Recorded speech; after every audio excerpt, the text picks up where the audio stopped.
На 10 километри од Мавровијанови или 14 километри од Маврово, на патот кон Дебар од десната страна на Шарскиот масив, се наоѓа селото Бродец, а во неговиот атар црквата Света Петка.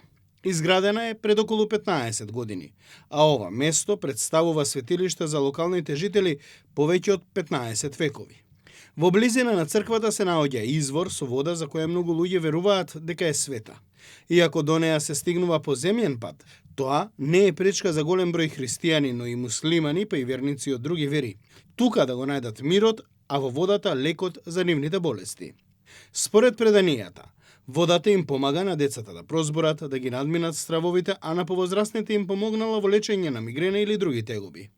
Легендите и преданијата велат дека оваа вода носила и среќи во љубовта, па многу немажени и неженети доаѓале тука, се молеле, а потоа се ја наоѓале љубовта со која живееле долго. Светата вода доста е посетена и доста многу народ имат излезено во пресрет и имат излечено. И ова вода датират некои викате од 6 век. Порано идеме пешки иде народот сите од по козије пат, сега створиме и нов пат таму. На ваквите места се наставува животот практично, животот на луѓето од овде.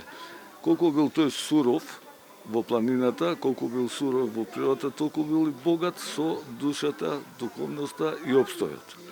Светата вода, што се искажува низ векови, практично било едно извориште во опстојот.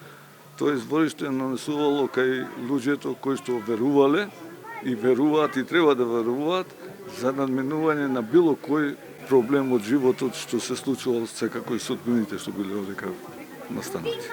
Верувањето кај мештаните е дека оваа вода лекува само во петок, почнувајќи од петокот после Балаклија или источен петок до последниот петок пред верскиот празник Балаклија. Традиција е жителите од селото Бродец, но и од сите други села кои гравитираат во околината, токму на Балаклија да се соберат во дворот на храмот и да подготват голема веселба според обичаите, со оро, песна и здравица од кумот. На оваа прослава доаѓаат и голем број раселени жители од крајот кои се враќаат во своите огништа или пак се среќаваат со веќе подзаборавените пријатели кои далечината ги одвоила. Порано се немало место, ова било све, тоа било карпесто све ова. Порано само имало води, ќе се измие, ќе се оде, горе ќе се ручаме таму, имаме таму ледина, селаните сите. А иначе од кога се изгради, од 2013, од 2015 навише, и што повеќе народи навакиде. Ова практично бил ден кога сите 14 села наоѓале свето место.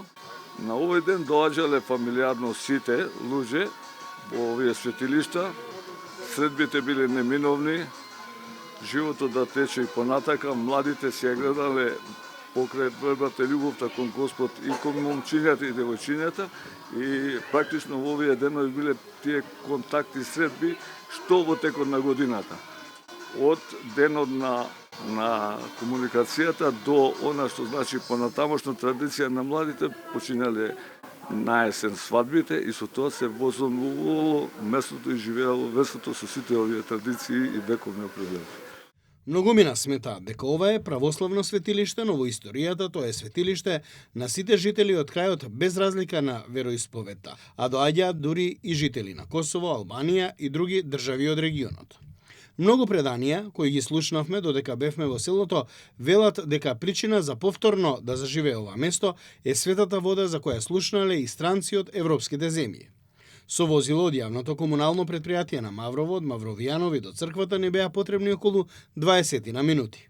Оваа убавина се наоѓа на околу час и половина од Скопје, со што дополнително е привлечна за еднодневни посети во прекрасна природа.